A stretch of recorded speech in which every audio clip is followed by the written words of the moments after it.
All right, next item on the agenda is old business board policies.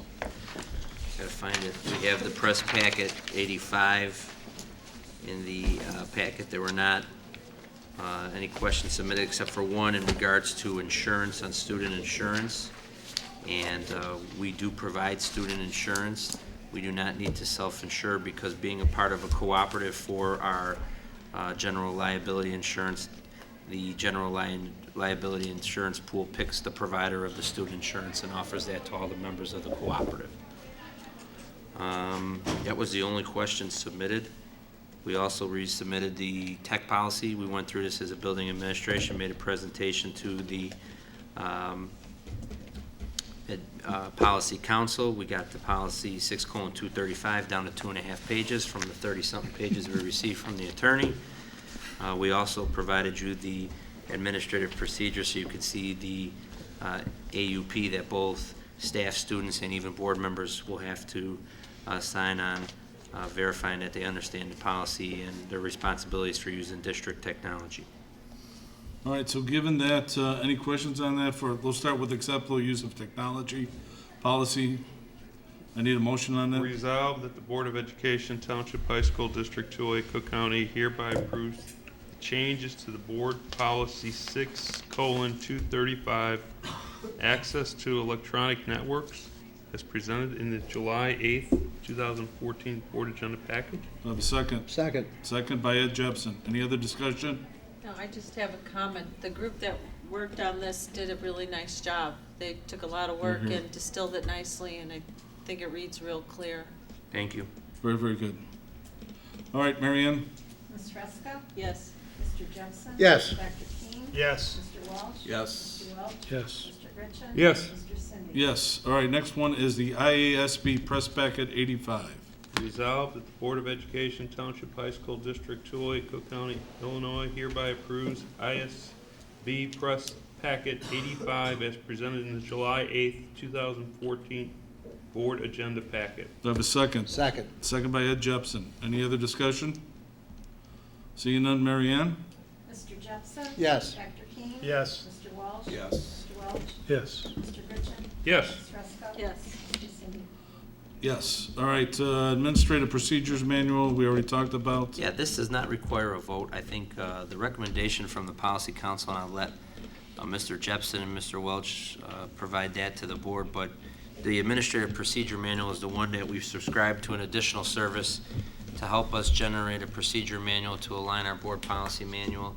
And they provide you, just like they do with the press packet, annual quarterly updates, as well as updates and cross-references to the policy changes and legislation changes.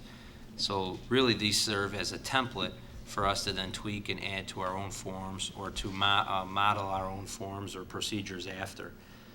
So I gave that to the Board of Education, since Chapter 2 strictly deals with all the board policies that deal with the Board of Education, and Mike and Ed have a recommendation to the board. Yeah. You don't mind if I start, Mike? No, go ahead. I think our view when we read through this is that it's an excellent resource. It's a really good thing that we subscribe to it, but it is a resource as opposed to something that we should adopt formally in our view, because any of us who have tried to put together a policy manual or whatever, if you try to anticipate every possible circumstance or situation, you're going to end up with a manual that's bigger than the Bible. This is a great resource. One size does not fit all with respect to the situations and the issues that are addressed. And I think this is something that's good for Kevin and Kristen and others in our administration to have and to utilize. And when there are questions as to process and how we're going to actually adopt or utilize in the face of issues, they can come to the board if they feel that's necessary. So our recommendation is that it be just simply used as I think it was intended to be used, as a resource. And you would start with the resource and do your background information and search before you call up the attorney, and hopefully save some time on that end. And money. I'm a little confused on one part though, Ed or Kevin.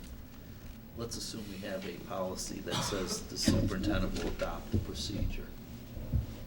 So what I'm unclear on is, are you going to use, for the ones where it says you have to adopt the procedure, are you going to either use a procedure you have or adopt the procedure they're recommending for that, to support that policy? Well, I think if it's formally required in the policy, there would be something. Because there's a lot of them that have a requirement that he does that. That's what I'm a little confused with what your plan is. I think the way that a lot of the policies are written is that the superintendent should adopt administrative procedures to implement a policy. Right. That being said, none of those procedures necessarily need to be formalized or approved by the board. Right. So what I'd like to do is continue to use these as a reference, and then what we do is a lot of times, like with this AUP, we cut and pasted some of the content that was in the administrative procedure recommendation from IASB and dumped it into our administrative procedure form. So I'd like to continue to use it as a reference.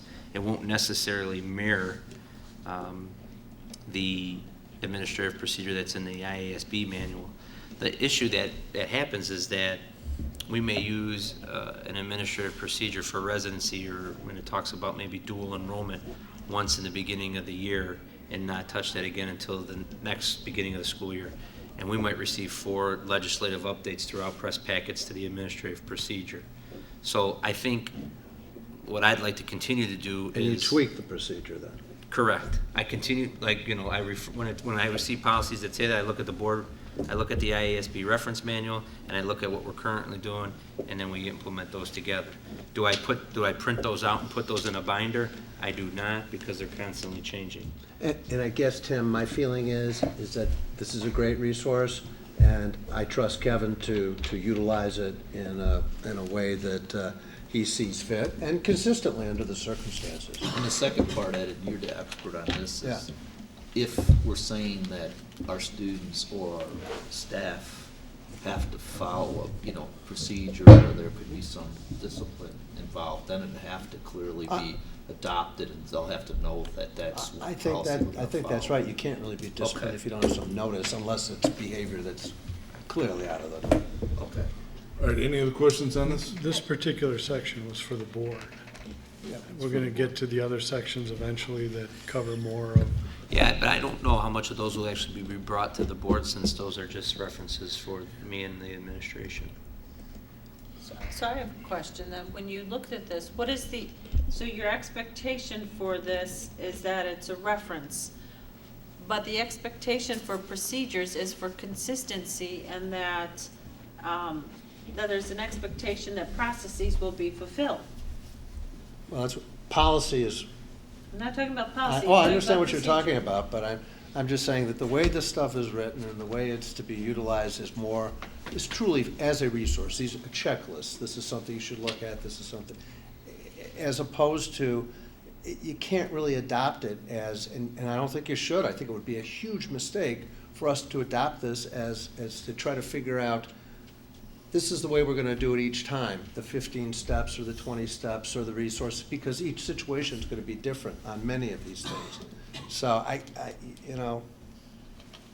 you've got the same person who is following it each time, which is Kevin.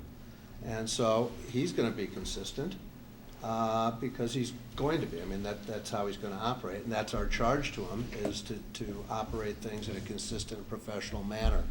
So I think it's a huge mistake to try to bite this thing off and try to make it into something formula that will say, under every situation, we're gonna follow these 10 steps or do these 10 things this way.